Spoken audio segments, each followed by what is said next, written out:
Hello and welcome back to another edition of the GSMC College Football Podcast, presented to you by the GSMC Podcast Network on this Thursday, May 15th. I'm your host, Jake Daly. Got a good show for you today. Gonna talk about some of the Bill Belichick drama continuing. What's going on there in Chapel Hill? Also gonna touch on SEC, Big Ten against pretty much everybody else. Kind of seems that way when we're talking about college football playoff and the future format. Gonna dive into that. Also, we're gonna talk about some freshmen that I think could make immediate impacts on college football rosters in the 2025 season. Some guys that I think could really showcase their talents as true freshmen. Then we're gonna get into, is Brett Bielema overlooked as the head coach at Illinois? Some of the stuff he's done has been super impressive. We're also going to finish off our ACC power rankings today, going with the top of the conference. Going to talk about those teams, those contenders who could be competing for the ACC championship, for a potential college football playoff berth and a college football playoff run. But before we get into any of that, I just want to remind everybody this show is all about you. We love hearing your comments, questions, insights, whatever you got. We want to hear it. We want to make this show as interactive, as exciting as possible. One way to do that is if you're on YouTube, you can use the super chat feature. All you have to do is click the $ at the bottom of the chat box, type in your message there. This ensures that your message gets on the air, gets read live. It's also just a great way to support our channel, support our show, support what we're trying to do here at GSMC. If you don't want to use super chat, that's not your thing, you can also go to gsmcpodcast.net to tip, donate, comment, question there as well. So, Bill Belichick, what's going on here in Chapel Hill? This has just been a really interesting situation overall. So, Belichick said reportedly he did address his team over his relationship with Jordon Hudson. He did say the media reaction, the social media fervor over their relationship isn't really an issue. When he went on SportsCenter earlier this week, he kind of said that this was really off to the side. It's a personal relationship, doesn't have anything to do with football. Now, this has been a continuing saga for Bill Belichick, for North Carolina, kind of a headache, honestly. Last week, there were reports that Jordon Hudson was banned from North Carolina athletic facilities, which the school came out emphatically denying. UNC athletic director Bubba Cunningham, he told ESPN on Tuesday this week that there had never been any push really to keep Hudson away from the athletic departments, from their facilities. And this is something that has kind of gone back and forth. We don't really know if she actually is banned, if she's not. Cunningham said that she's not a North Carolina employee. She's welcome as a guest in those facilities. So maybe, but this relationship has really just drawn a lot of attention, mostly negative, on Bill Belichick, on North Carolina, on that program. Her involvement in kind of shaping Belichick's personal brand or rebranding has really been put to the forefront, including when she interrupted the interview with CBS on Good Morning Sunday last month. He was asked a question about their personal relationship, about, hey, just how did you two meet, right? Pretty innocuous question, not something that should be a big deal. And if he just answered, yeah, we met on a plane ride, 2021, that's just kind of how we met, that's how our relationship started. That's a non-answer, right? That's a non-story. Okay, you move on from there. But she steps in that interview, says, we're not going to talk about this. And this goes from a non-story to something that you were kind of questioning of how much influence does she actually have over Bill Belichick? And also, last week, she participated in the Miss Maine beauty pageant, finished as second runner-up, didn't win, but Bill Belichick's right there in attendance the entire weekend at this pageant. Rather than being in Chapel Hill, rather than working with the football program that he was hired to run, he wasn't there. He was in Maine this past weekend. And this is a guy that Bill Belichick, right, doesn't really use social media. He is a guy that we have seen in the NFL. It's not really his type of thing. And he's also been the headliner at the ACC's meetings this week, their annual conference meetings. In terms of actual coaching, in terms of being in meetings, other coaches said that he's been super inquisitive, super professional during those meetings. Belichick himself said he's trying to be learning about the key differences between the college game, between the pro game, but that his goal still remains to make North Carolina, quote, the 33rd NFL team by implementing kind of a really pro-style NFL-type organizational method for UNC football. And this is something that he said, everything we do is a pro model, from the head coach, from the general manager, who in Mike Lombardi is a guy that he has worked with for years, was his first hire when he was hired as the North Carolina head coach, was securing Mike Lombardi as a general manager, a guy that has a ton of NFL front office experience. So it kind of seems like that's really what he's trying to push for. He said, we want to develop players professionally in every aspect, right? So this is something that he has really tried to put to the forefront. Another interesting kind of note here is he hasn't made any North Carolina players available to the media yet since his arrival in Chapel Hill 6 months ago. He did say he's been pleased with the team's kind of progression throughout the spring, but we haven't heard from any of the North Carolina players. We don't know kind of what their mindset is, what they're thinking about Belichick as their head coach, about Jordon Hudson's relationship with him, about her role kind of in this whole scheme of things. We don't know what the players actually think. There's really no indication of one way or the other kind of the mindset of that Tar Heel locker room. I think that's kind of really interesting. And he also didn't really set any specific expectations for this team. He just kind of said that we're trying to stack good days together. Good day, come back, build up the next day, kind of just keep going from there. So nothing that we really know about how this team is actually progressing, how they are going to look as a football team. We're not really sure. And this is a guy that you think about, Bill Belichick, in the media consistently.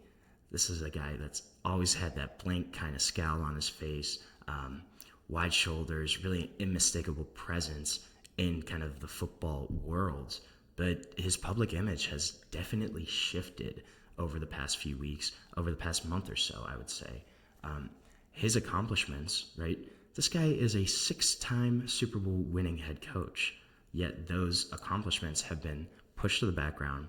We're not talking about Bill Belichick as a football coach, as what he can do for that program in terms of on the field. It hasn't been that conversation whatsoever. It's been his relationship, how that has kind of affected things. So there's really a lot more off the field drama than on the field information that we have. It kind of seems it's almost been like a reality show playing out in real time, both across social media and across television screens, right? Now he's gone on multiple interviews. Jordon Hudson has been in social media, posted multiple things just regarding this entire type of situation. And then there's also a CBS Sports article that came out earlier this week where they had one source that they quoted close to the North Carolina program. He said that there was a recent conversation with North Carolina athletics, with their officials there to really kind of taper down Hudson's public appearances, public involvement regarding Bill Belichick, regarding the UNC football program. This conversation also included concerns over some additional attention, right? Obviously, there has been a lot of additional attention that has just come from this whole situation. And if there are more high-profile kind of public appearances in the wake of that interview with CBS, and that's kind of been something that could continue to be shifting the public image of Bill Belichick, of this all-time great head coach, we're not talking about that. We're talking about his off-the-field life. It's something that's really interesting. It's really unique in terms of this guy is one of the best coaches ever. There's no question about that. But we're not talking about that. We're not talking about what he can do for them on the football field. This is something that's off-the-field distractions that could really play a role in how North Carolina kind of operates this year. Another kind of interesting tidbit with this whole conversation is the ACC meetings this week. They're in Amelia Island in Florida at the Ritz-Carlton there. So pretty swanky, a trip that a lot of families, significant others, they go on with their, the coaches, the athletic directors. They bring their families to this trip. But Jordon Hudson was not there. Bill Belichick came by himself. He had a couple team officials with him, but the girlfriend was not there. So this kind of meant that he wasn't greeted by, multiple reporters, photographers, as he was when he arrived at the pageant day in Maine last weekend. And then if you look at behind closed doors, Belichick was really vocal in meetings, it sounded like, particularly about NIL. He kind of explained the structure of NFL contracts and was asking questions about how the NIL kind of deals works. Now, here's another really interesting tidbit is in his contract, there is a clear caveat. There's a buyout clause. Currently, it's $10 million, but June 1st, that buyout clause drops from $10 million to only $1 million. And I think when they kind of put this in, it was more so if he, got an NFL offer to go back to the league, that would be kind of his easy out, right, of getting out of North Carolina. Now, could this be kind of a potential escape hatch for Bill Belichick to get out of this negative publicity? There's a lot of cracks in the foundation here right now. And Pablo Torres also came out reporting with that Jordon Hudson can't work for that program anymore. She can't be around it. Could she potentially do something if she really does have this much influence over Belichick? Could she do something similar to the CBS interview where she goes, hey, we're fed up. We've had enough. We get up and walk out. It's very possible. Bill Belichick himself could pay that $1 million buyout very easily. So that's something to look out for. That's only a couple weeks away. June 1st is a big date there where that buyout clause drops to only $1 million. Could he potentially say, I don't want to do this? Could he leave the program before he ever actually leads the North Carolina Tar Heels on the field? It's something that seems to be an increasing possibility here and something that I think is very much worth monitoring of this entire situation. Could he be gone as a North Carolina head coach before he even leads them onto the field? I think it's very possible. So right now, we are going to take our first break of the show. When we come back, we're going to talk a little bit about the college football playoff format and about how right now it's Big Ten, SEC versus pretty much everybody else. So we're going to take a short break, and we'll be back on the GSMC College Football Podcast. I feel like I'm losing my mind. Is everybody in the world blind? Please, Lord, give me a sign, a sign. I feel like I'm losing my mind. Is everybody in the world blind? Please, Lord, give me a sign, a sign. I wanna be the greatest. Everybody on the fake shit. I look around and feel like everybody is the fakest. I make this every day and I'm impatient, hoping one day I blow up from the basement. Statement, the top is so vacant. I don't hear shit that I think is amazing. Waiting for my day when I'm playing sold out shows for 1,000 faces. Hey, give me that crown, get in my way and to be put down. It ain't your place, all this my town. If I want that shit, then I'll get it right now. I'm losing it, the noose it fits, some losing shit, a stupid myth. You choose to live or choose to dip, you choose to fight or lose your grip and lose a gift. I feel like I'm losing my mind. Is everybody in the world blind? Please, Lord, give me a sign, a sign. I feel like I'm losing my mind.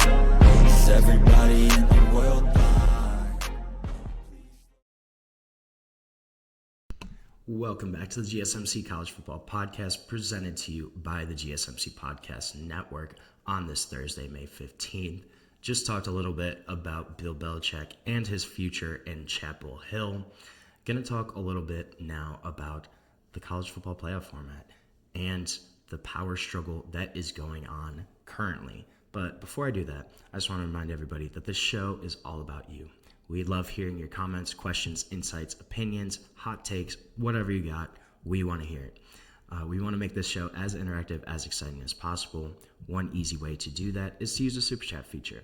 If you're on YouTube, all you have to do is click the $ at the bottom of the chat box, type in your message there. This ensures that it gets on the air, gets read live. It's also just a great way to support our channel, support what we're trying to build here at GSMC. We couldn't do what we do without your ongoing support. We're so grateful to have you all as a part of our community here. Now, let's talk a little bit about the college football playoff format.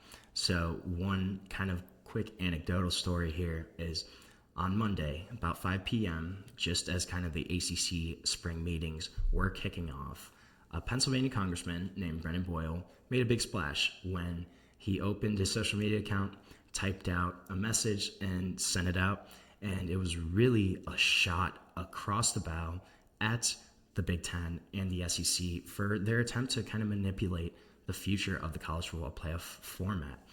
He tweeted out, "The next time the Big Ten or SEC wants to meet with me about NIL, they need to be prepared to first explain to me how they justify trying to rig the college football playoff." And then he added a hashtag at the end, and it was hashtag greed. And that pretty much seems like it's the case here.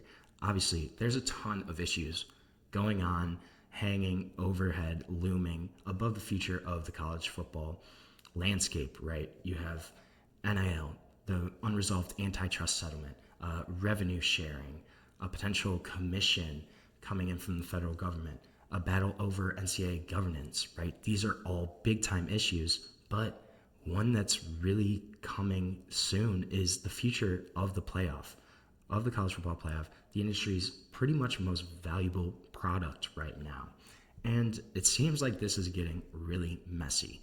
So negotiations among the 4 power conference commissioners have kind of started, but they've produced a lot of disagreement right now. There's a lot of discord over the amount of automatic qualifiers for each conference. That's the big key here, is the automatic qualifiers. So ACC spring meetings obviously came out, and this was discussed. Conference executives discussed this with ADs, with their coaches, sharing with them kind of the latest intel of these negotiations with the Big 12, the Big 10, and the SEC. And most of them kind of declined to share their specific takes, but pretty much the consensus was that nobody likes this. So what would happen right now, what they're kind of pushing for, is there'd be a 16-team playoff, and the Big Ten and the SEC would each get 4 automatic bids. So that's 8 out of the 16 slots go to the Big Ten or the SEC, and then the ACC, the Big 12, would each get 2 automatic bids, and then there would be an additional 1 at-large kind of automatic bid. That's pretty much earmarked for Notre Dame. That's kind of how it seems like it's set up right now. This is something that has been discussed for a while. And so the divide isn't among the number of teams. Pretty much everybody agrees that they want to go to 16 teams starting with the 2026 playoff. This year's playoff is set. It will be 12 teams. It's pretty much kind of going to be the same thing. But the big rub here is those automatic qualifiers. The Big 12 and the ACC leaders, they want more than just 2 automatic spots right now. Those 2 conferences, their officials are expected to kind of propose alternate models to the Big Ten, to the SEC over the next couple weeks. But this is something where these conferences gave the Big Ten and SEC all of this power. They signed over a memorandum last spring which extended the college football playoff television deal with ESPN until 2031.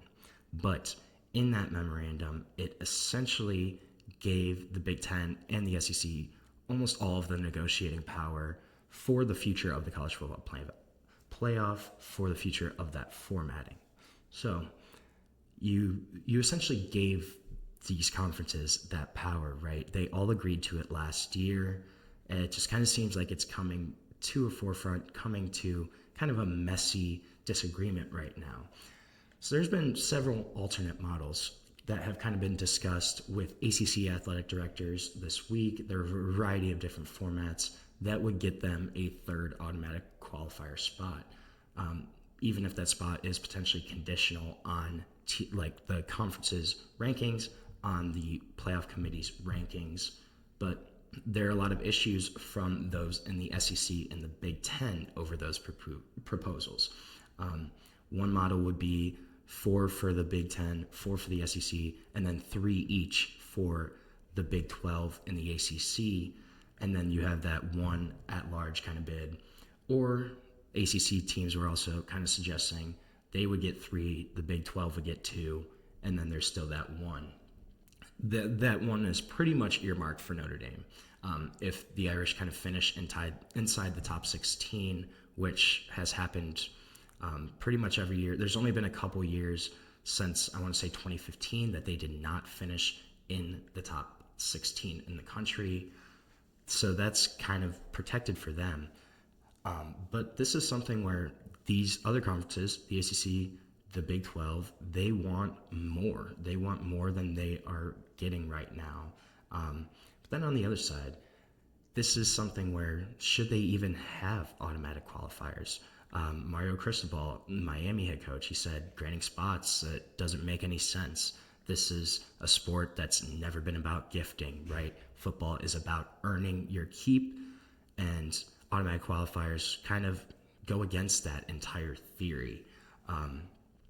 So at a meeting of the 4 power conference athletic commissioners in New York City last week, the Big Ten SEC commissioners, Tony Petitti, Greg Sankey, they really solidified their presence, made it known that they want the 4-4-2-2-1 model.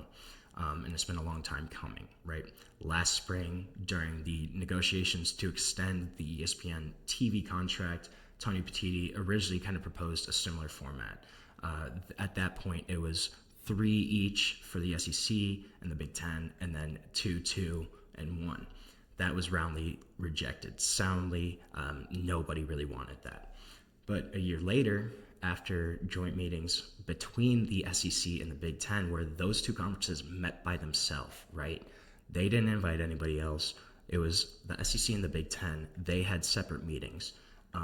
Their administrators in those leagues, they kind of encouraged the leadership to try to bump up to 4 automatic qualifiers. And the ACC and the Big 12 are not alone in kind of their rejection, their pushback to this format. Pete Bevacqua, that's the Notre Dame athletic director, who he's one of the 11 members of the college football kind of governance board. It's him and then the 10 FBS conference commissioners. Pete Bevacqua, he's spoken out against this format within meetings with people that have had knowledge of these discussions. They've kind of said that. And this is something that is going to have major pushback. Pat Narduzzi, he kind of echoed similar sentiments to Mario Cristobal, the head coach of Pitt. He said, I think you should earn your way in. It comes down to the image of the Big Ten and the SEC and where they are. And there's basically a lack of respect for the ACC. And he said he didn't like it. Rhett Ashley, who's the SMU coach, he used a basketball analogy that I actually really liked. So he cited the SEC's record of 14 teams making the March Madness tournament this year, right? A record for a number of teams from one particular conference.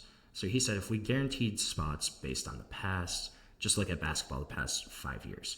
6 years ago or so, the SEC would get 3 to 4 teams in the tournament. Now, they got 14 in this past year. But if this year's NCAA tournament was predicated on 5 years ago, 10 of those schools would have been left out of the conference, of the championship, of the bracket of March Madness. So it's kind of hard to limit the future based on the past. And I agree with that sentiment, right? We don't know could the ACC in 5 years have 4 or 5 really great teams? Could the power balance shift again? At this point, it kind of seems like this is going to be a Big Ten SEC dominated football landscape for the long-term future, but that's certainly very possible, what he said, where in 5 years, you could have a 2030 football season in which Louisville, Clemson, Florida State, and Miami are 4 of the top 10 teams in the country, but they only get 3 automatic bids. One of those teams gets left out. That's certainly a possibility that I could see happening. Then you also got to look at the political pressure kind of and the backlash on the leaders in the Big Ten and the SEC. It seems like it's mounting, right? Boyle's tweet, the representative from Pennsylvania, that's going to be one of the first kind of public criticisms, but I don't think it's going to be the last. I think we're going to start hearing more kind of congressional lawmakers speak out against this, especially in that ACC Big 12 kind of country, or, congressmen from lower profile, conferences or geographic parts of the country. That's going to be something I think we can start hearing from more. And then if you look at this potential college commission that's maybe going to be founded, one of the guys that's reportedly at the head of that is Cody Campbell. And Cody Campbell, he is supposed to be the leader of it, but this is a Big 12 guy all day. A guy that's a Texas Tech supporter, big-time booster for them, sits on the Big 12's alumni council board, a guy that has a lot of influence, but he's not a Big 10. He's not an SEC guy. He's a Big 12 guy. Could that be something where that kind of influence helps propel the Big 12, the ACC, into a better negotiating situation?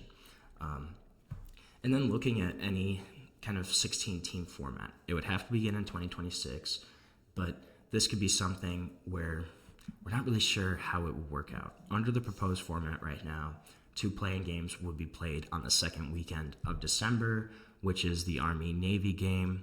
Me personally, I don't like that. I can understand why it has to be scheduled that way. I don't know. I just like the pageantry of Army-Navy being its own weekends.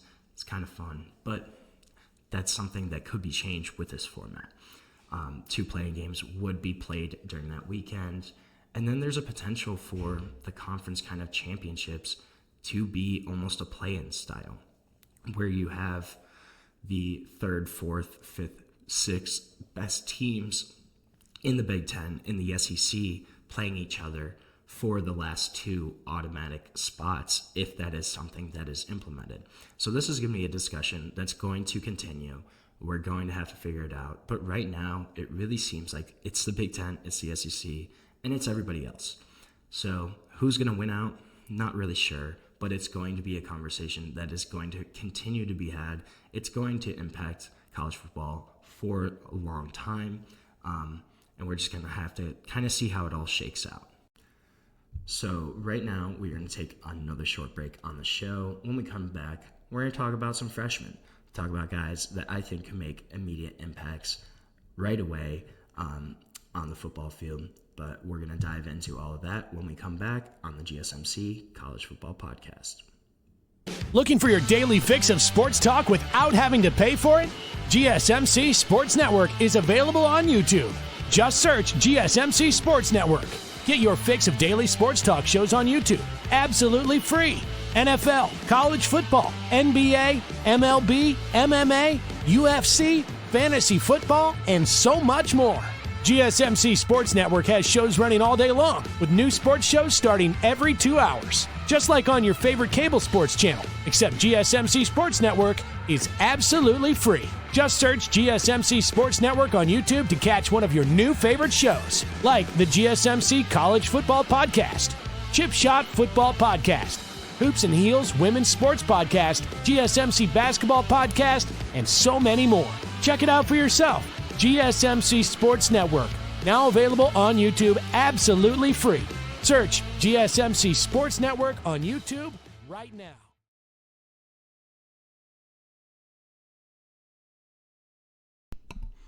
Welcome back to the GSMC College Football Podcast, presented to you by the GSMC Podcast Network on this Thursday, May 15th. Just talked about the Big Ten, the SEC, pretty much against everybody else. But one guy who is going to be playing for a Big Ten team this year is Dakorien Moore. Now, Dakorien Moore, number one wide receiver in the country in the 2025 recruiting class, playing for the Oregon Ducks.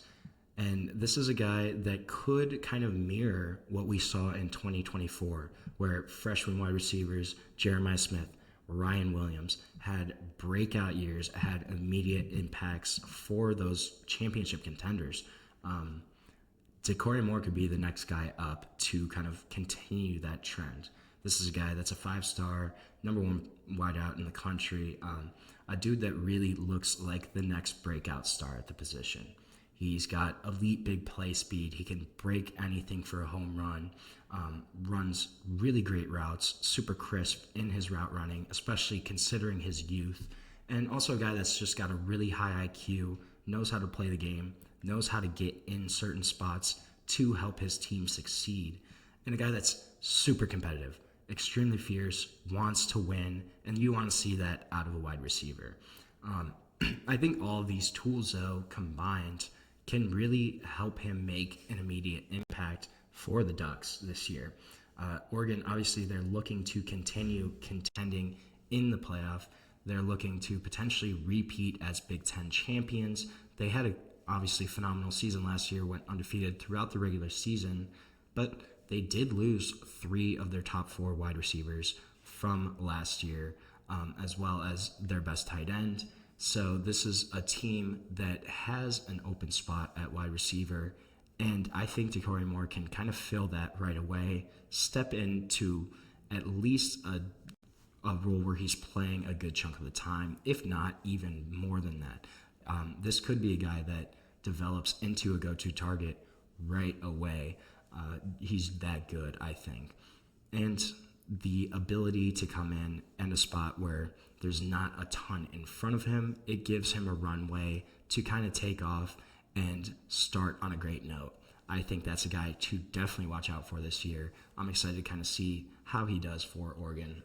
Another guy that I think is really intriguing is Missouri running back Marquise Davis. Now, Marquise Davis, this is a 4-star guy, but a dude that could step into a meaningful role right away for a Missouri team that really doesn't have much in their backfield right now. This is a guy that's super thickly built as a running back, a dude that played both ways in high school, also played linebacker, a guy that I think he had about 65 tackles in his junior season as a linebacker, and then just a dude that is super strong, has really nice burst vision combo, also really contributed in the spring, showcased what he can do in the spring, and really impressed that coaching staff at Missouri. So kind of showcased that he's ready to contribute right away to their running attack. But looking at the offensive side of the ball too, if you look at his high school kind of tape, right, he's super productive.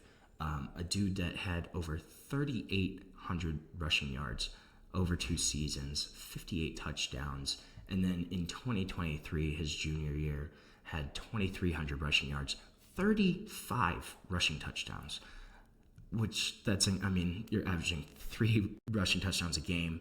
Pretty crazy. Guy that was the Gatorade Player of the Year for the state of Ohio. A big win for Missouri, getting a kid from Cleveland, Ohio, to come down and play for Eli Drinkwitz there in Columbia, Missouri. But this is a guy that's super physical, really runs with tenacity, doesn't go down on first contact. Guy that's got a little bit of more of a twitch and a kind of wiggle that can work his way through holes, but also more of a north-south runner. He's going to want to get downhill. He's not going to try to make you miss. He's going to try to run you over.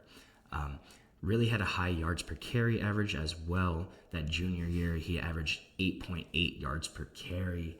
And a guy that can get to the outside, but he hasn't really had any verifiable times in terms of speed. So we're not really sure if he's a true home run hitter. Definitely looks fast enough, but isn't going to be a guy that's going to burn you just in terms of pure speed. Also is able to catch the ball well out of the backfield.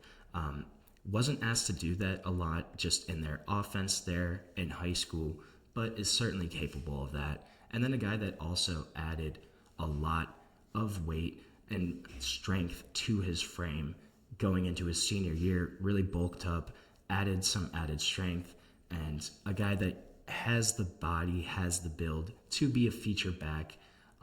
I think where he landed at Missouri and a spot that doesn't really have a whole lot of proven production in that running back room, this is a guy that can step in right away and have a big time role. On the defensive side of the ball, there's another guy in Jakeem Stewart from USC. Now, he's more of a projection, I will say. But this is a guy that's 6'6", 270, super long, really explosive off the ball, kind of moves like an edge rusher, but has the size of an interior defender. Definitely still a little bit green. Didn't have a whole lot of high school experience, but if you look at traits, you look at physical tools, a guy that could be more and more impactful as the season goes on. I wouldn't be surprised if USC tries to bring him along slowly, but if he really kind of clicks by the end of the year, I wouldn't be surprised if we see him really kind of breaking out towards the end of the season. I don't know if we're going to see it right away in week 1, 2. We certainly could, but it's a guy that's still kind of periodically segmented in terms of how he moves, how he attacks the pass rushing, how he tries to get to the passer. So kind of a little herky-jerky at times, but really can showcase some straight line, just juice in getting to the pass rusher, especially for a guy that has such a huge frame. Really capable inside and outside. I wouldn't be surprised if USC kind of moves him throughout the defensive line just to see where he could potentially stick, where he can make the most impact. A guy that I think he can certainly be involved in sub packages where they're trying to get to the pass rusher. You move him inside, you move him outside, stand him up. As a guy that really kind of physically overmatched his opponents in high school, not sure if he can do that at the NCAA level, at the Big Ten level that he's going to have to play at. But does kind of flash some rip, some swim, nuance moves that if he develops that more, can really be an impact guy for USC. Reportedly had a super highly productive sophomore campaign with 85 tackles, 33 tackles for loss, and 20 sacks. That's kind of reported, though. That's not 100% verified. So don't know if those stats are truly accurate, but if they are, that's pretty freaking impressive. A guy that I think could have a big-time impact for USC. Maybe not week 1, week 2, but certainly week 7, week 8, week 9, week 10, as you get into the meat of your season, as you get into the later parts, October, November. I think this is a guy that could come on much stronger towards the end of the year as he kind of develops some of those pass rushing tools, as he kind of matures and is able to learn how to use his body, use his frame to his advantage. This is a guy that has a lot of potential for USC. Then another running back I'm looking at is Gideon Davison, Clemson. Now, so this is a kid that was third best running back in the ESPN 2025 kind of recruiting rankings, and enrolled early. And that was a big bonus for Gideon Davison at Clemson. Really kind of showed out during the spring, impressed the coaching staff there. And kind of the early signs are that he slightly resembles Trevor Etienne, has a really nice quick cut read kind of ability, could step in right away to help replace Phil Maffa, who rushed for 1,100 yards last season for Clemson. But this is a kid that was Virginia's 2024 Gatorade Player of the Year, had more than 8,000 yards from scrimmage throughout his high school career, so super productive, and his youth shouldn't really hold him back in that Clemson's running back room, which is pretty inexperienced overall. So this is a guy that he's not as big as Phil Maffa, but he's faster. He's going to be more explosive and definitely also kind of adds a cutback element when you're looking at zone runs, zone rushes, a guy that can read, change directions, and get upfield, but a guy that's got great vision, good speed, and should fit really nicely into Clemson's offensive scheme. They can utilize him right away as kind of the change of pace, utility back, if he's not the feature back right away, which is also certainly a possibility. But I think even if he's not the featured guy, this is a guy that is going to have a role in the Clemson offense for sure. He's just too talented to keep off the field, and they don't have a whole lot in front of him. And they also have that super experienced passing game in Cade Klubnik, in the wide receivers that they have. That's kind of the perfect situation to take some of the pressure off of Gideon Davison, which I think could really help him and be a boon for his success at the next level as a freshman in 2025. So now we're going to take another short break on the show. When we come back, we're going to talk about Bret Bielema. Is he kind of being overlooked and disrespected as a head coach? We're going to dive into that when we get back on the GSMC College Football Podcast.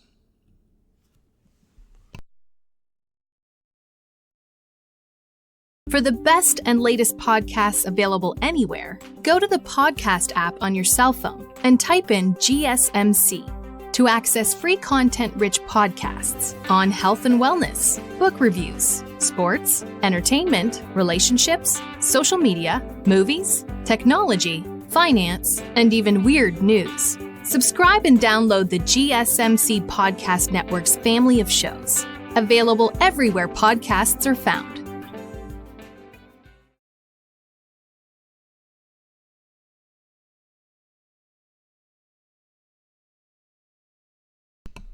Welcome back to the GSMC College Football Podcast, presented to you by the GSMC Podcast Network.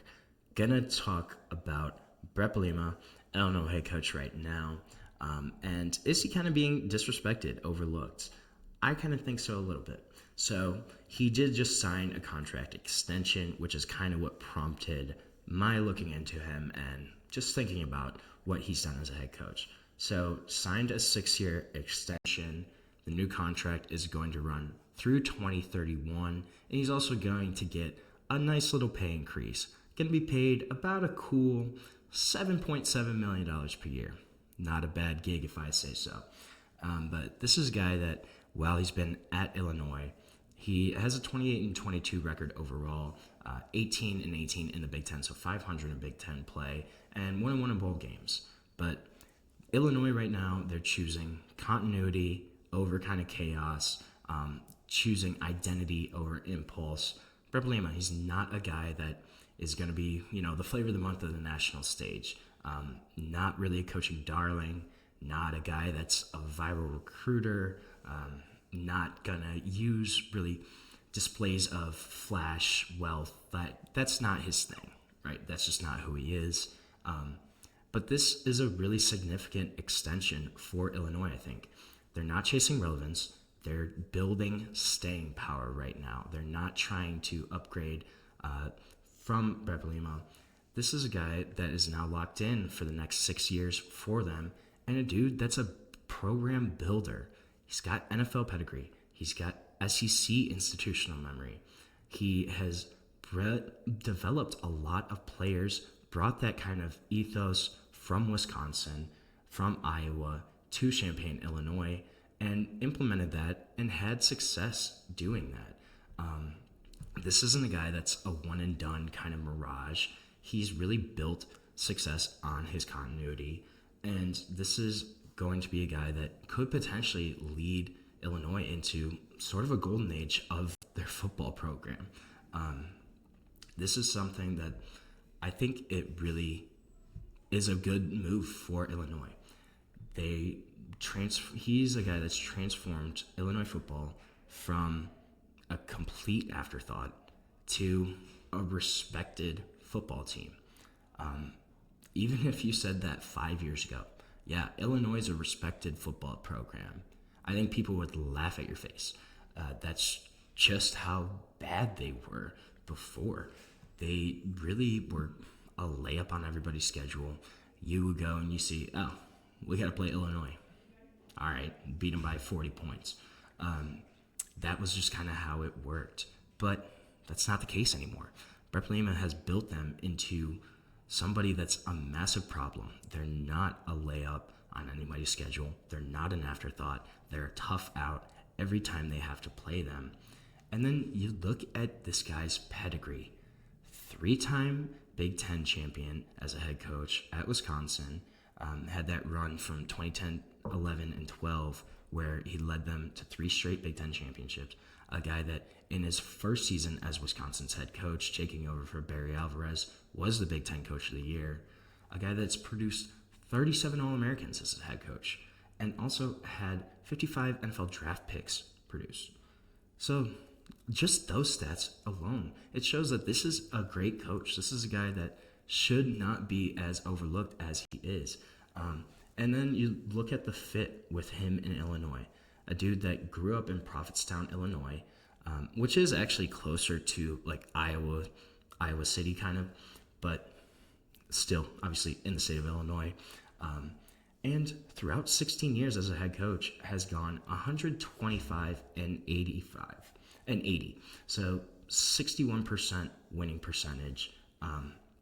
And also was a great coach for Wisconsin. Kind of struggled at Arkansas. Arkansas, that was a tough situation he was brought into. That program was really kind of down in the dumps. But I think this is a good move for Brett Bielema, for Illinois. Look at what Illinois has done since he's been their head coach. He has brought them back to national relevance. They have continued appearances in the AP Top 25, in the CFP rankings. They've been to 2 New Year's Bowls. They've had 3 national award finalists. They've had 11 All-Americans. They've had 12 draft picks since he got there in 2021. Now, if anybody can tell me that kind of success at Illinois before Brett Bielema, I would like to hear that. Because in my lifetime, I've never thought of Illinois, seen them as a legit football program, frankly. This is a team that has completely kind of changed perceptions around the Illinois football program based on Brett Bielema right now. You look at 2024 last year, Illinois tied the program record. They had 10 wins. They were ranked by the CFP selection committee for a program record 4 weeks in a row. They appeared in 12 AP Top 25 polls, and they tied the program record for ranked wins. They had 4 ranked wins, and they capped it off by beating a team that almost got into the college football playoff in South Carolina, a team that I'm really high on as well. They beat South Carolina in the Citrus Bowl, beat them 21-17, and that was probably one of the best bowl game victories in Illinois football history. Then they finished the season ranked 16th in the top AP 25. First Illini coach to go to 2 bowl games in a row. First one to go to his 2 bowl games in his first 4 seasons as a head coach since Lou Tepper, who did that in 1991 to 1994. So 30 years, there wasn't any coaches that had been to 2 bowl games in their first 4 seasons in Illinois football history. And he got to the ReliaQuest Bowl in 23, obviously made it to the Citrus Bowl in 24. Their first January Bowl in 15 years happened in just his second season in that ReliaQuest Bowl game in 23. You look at 2022, they won 8 games. They were ranked by the CFP committee for the first time in program history ever. They got as high as 14th in the AP poll and led the nation in scoring defense that year, and led the nation, set a school record for interceptions that year, 24. Brett Bielema, he's also turned this program into one of the top programs in producing NFL talent since he's been there. Illinois is one of 5 schools with 3 or more players drafted in the first 3 rounds of both the 2023 and 2024 drafts. The other ones, Alabama, Georgia, Michigan, Penn State. And then there's Illinois was the 5th. Of Brett Bielema's 12 draft picks at Illinois, 8 have been top 100 selections.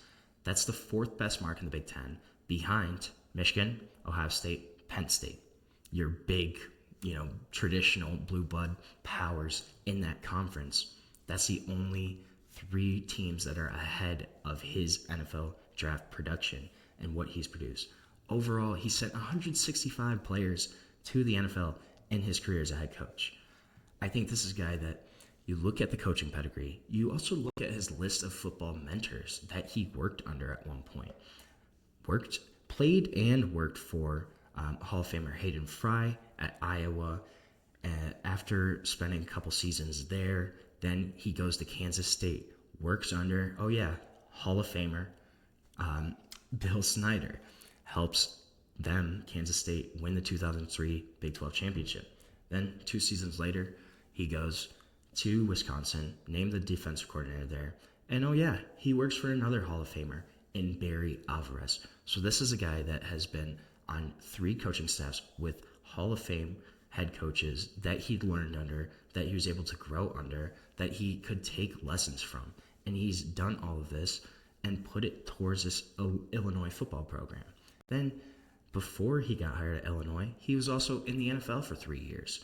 His first 2 seasons in the NFL were with the Patriots.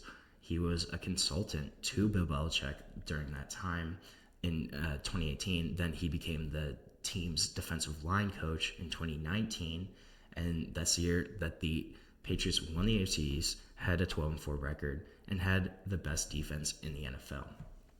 And in his first year there, they went to the Super Bowl and beat the Rams. So this is a guy that also brought NFL pedigree, winning championship pedigree to Illinois. So you combine what he's done with his production of just taking this program to new heights, developing, producing high-quality NFL players, learning under 3 college football head coaches that are Hall of Famers, and then also working under Bill Belichick in New England. That's all conducive to a guy that's a really great football coach and a guy that I think is really getting overlooked. And this Illinois team is getting overlooked as well. This roster for the Fighting Illini really much returned 3/4 of their production from last year. They still have Luke Altmaier at quarterback, a guy that I really think is probably a top 3 quarterback in the Big Ten, and a team that's going to be scary this year. And I think it's time to start giving Brett Bielema his credit, give it where it's due. This is a guy that's a great football coach and a winner. So we're going to take our last break of the show now. When we come back, we're going to finish off our ACC rankings. We're going to do those top 5 teams, going to discuss them, why I have them ranked where they are. So stick with us. We'll be right back on the GSMC College Football Podcast.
Welcome back to the GSMC College Football Podcast. Just talked a little bit about Brett Bielema and the Fighting Illini. Gonna switch gears. Gonna finish off my ACC team rankings. And we are going to go with that. This is kind of the cream of the crop, the top 5. At 5, I have SMU. Now, SMU getting back into the playoff, it's certainly possible for them this year.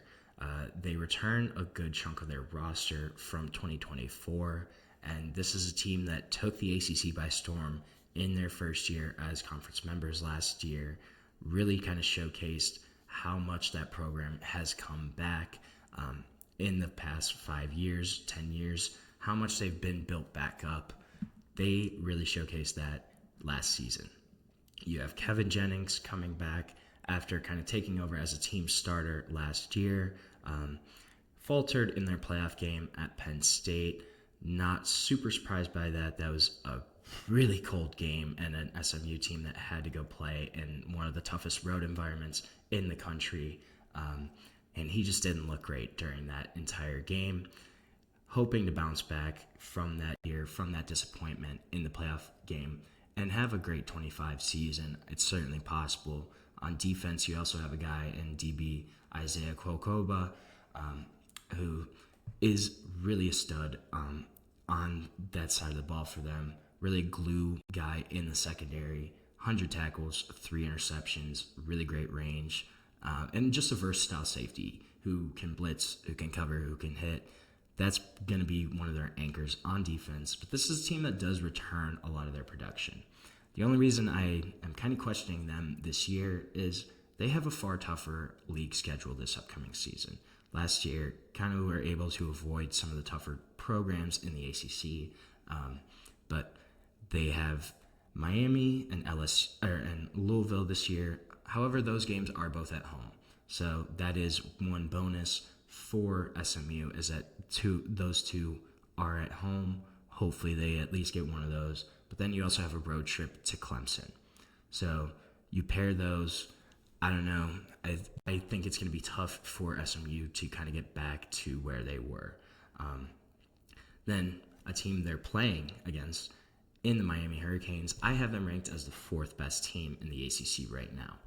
So obviously replacing Cam Ward is not going to be easy, especially kind of given the uncertainty around Carson Beck, around his recovery from his elbow injury last season. Will he be fully healthy? That's going to be a big question for Miami.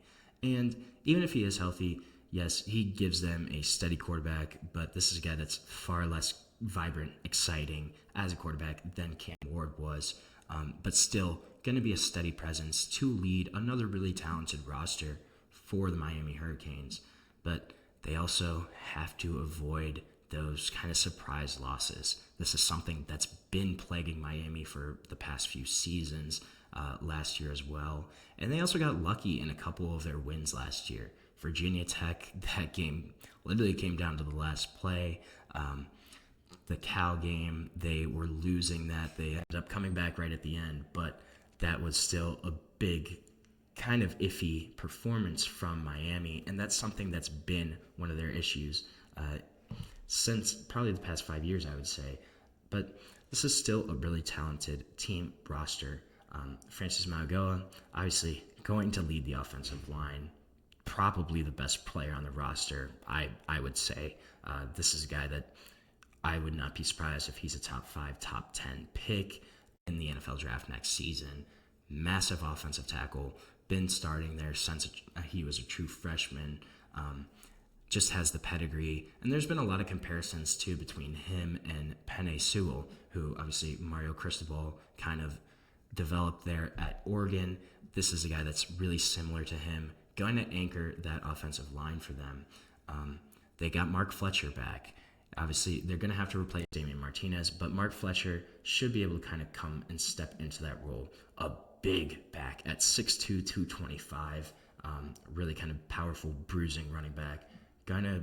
He had over 1,100 yards last season, 14 touchdowns in the past 2 years. A guy that's proven himself to be a valuable running back on that roster. Could he be even better stepping into that lead role this season? That's going to be a big question mark. They have Ruben Bain back on defense. This is a guy that burst on the scene in 2023, won the ACC's Defensive Rookie of the Year, had a great year then. kind of fell off last season, though.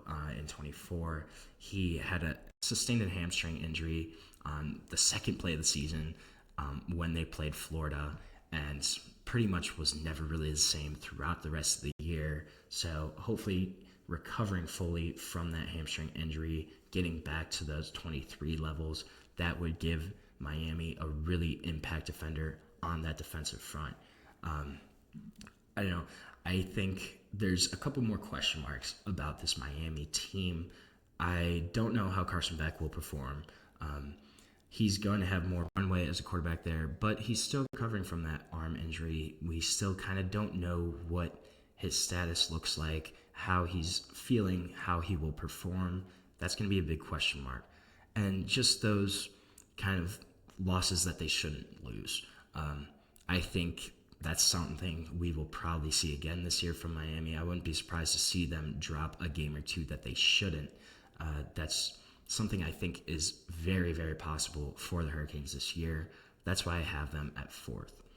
But at 3, I have a team that I'm really high on. This could be projecting them too high, but I think Georgia Tech is going to have a really great season this year.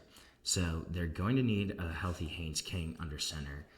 Missed multiple starts last season to injury, but I think they could really ride that momentum, the motivation from the Georgia game last year where, oh man, they were right there. 8 overtime game, end up losing at Georgia.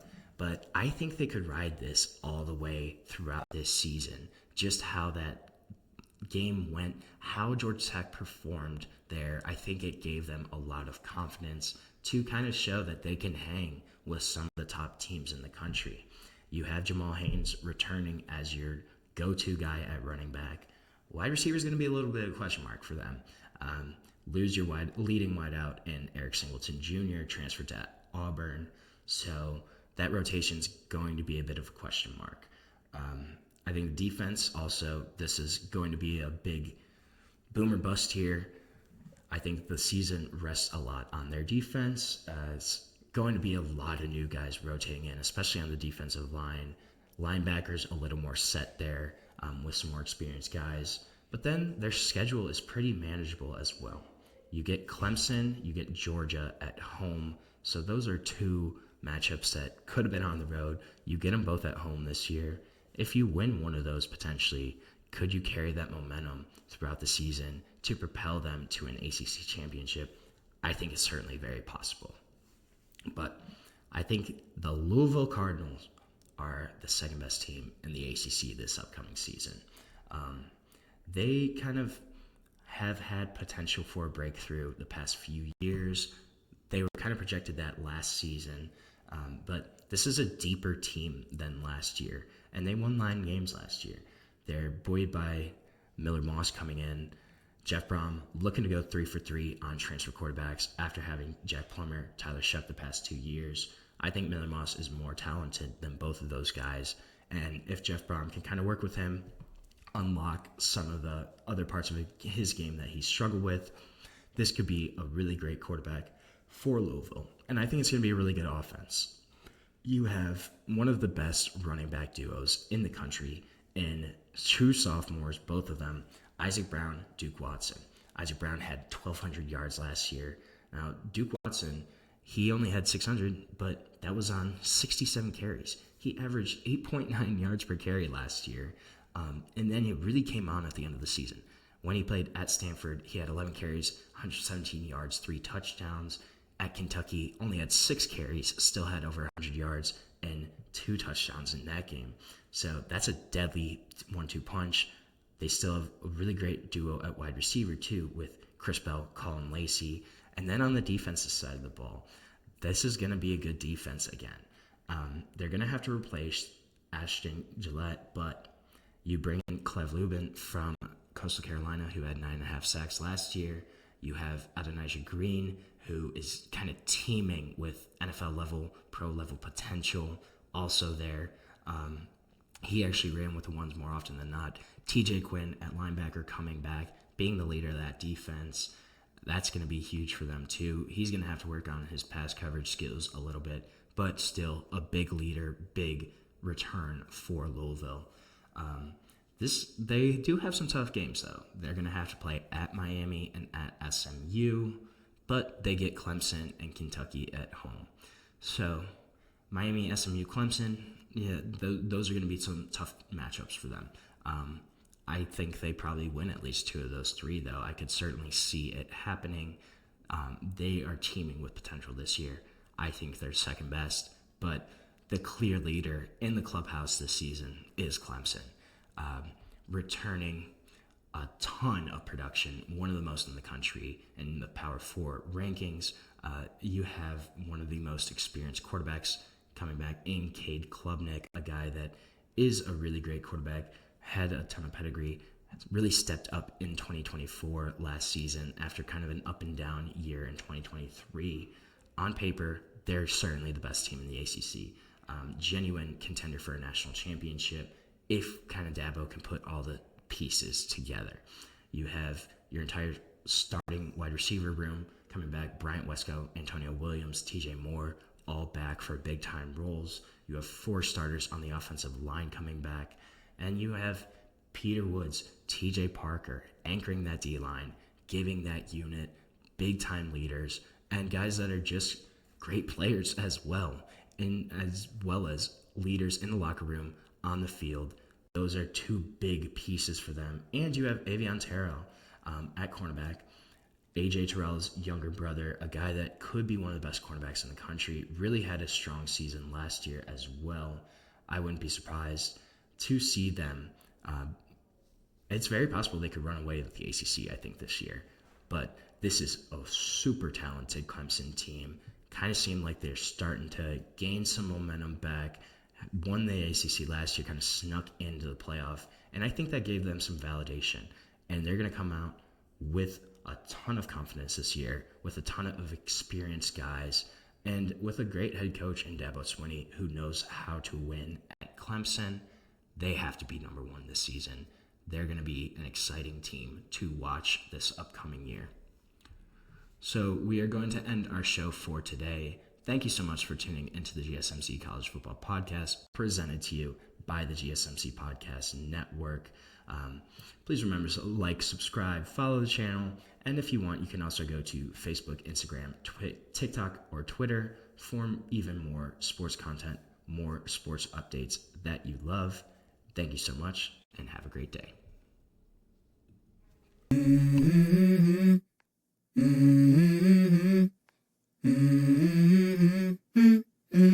Let's go. I wake up to a little bit of drool on my pillow, feel like it's gonna be a bad day. Yeah, I'm tired of shit, and the coffee ain't hit yet, damn, ain't that great. I don't wanna go to